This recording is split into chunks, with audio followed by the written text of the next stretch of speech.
Cette présentation traite de la pandémie de COVID-19, de détresse psychologique, de périnatalité et de mauvais traitements au cours de l'enfance.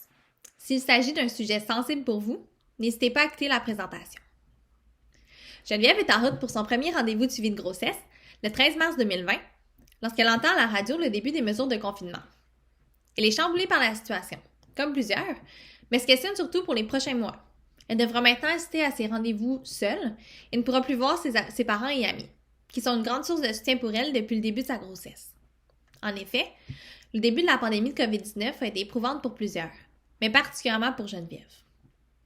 Le climat d'incertitude, puis l'isolement qui découle des mesures sanitaires, pourrait avoir plusieurs répercussions chez elle, comme la santé mentale des femmes serait plus vulnérable durant la grossesse.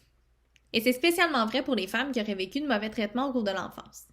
Comme le contexte imprévisible et menaçant de la pandémie préfère renaître des émotions négatives reliées à ses souvenirs.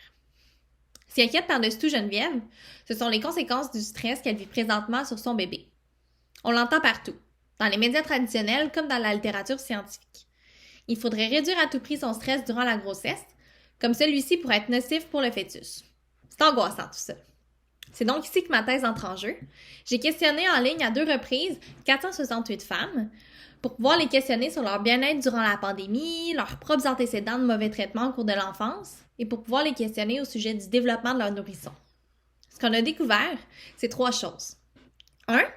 Les femmes qui ont vécu de mauvais traitements au cours de l'enfance ont été plus stressées et plus déprimées durant la grossesse que celles qui n'en ont pas vécu. 2. Les femmes qui, comme Geneviève, ont été stressées et déprimées durant la grossesse sont celles qui sont plus enclines à vivre ces mêmes symptômes-là suivant l'accouchement. 3. Les enfants qui présentent le plus de retard de développement sont ceux dont les mères qui ont vécu de la détresse de la grossesse suivant la naissance de l'enfant, comparativement à celles qui auraient vécu ces mêmes symptômes, mais à un seul moment. En d'autres mots, Geneviève devrait vivre une détresse persistante de la grossesse suivant la naissance de son enfant pour que celui-ci présente, par exemple, des difficultés dans ses interactions sociales ou dans la manière dont il s'exprime. Une grossesse, c'est stressant. Une grossesse pendant une pandémie, c'est loin d'être évident. Geneviève, ne t'inquiète pas si tu vis des moments de déprime ou d'anxiété pendant que tu portes ton enfant. Inutile de te culpabiliser de ressentir ces émotions.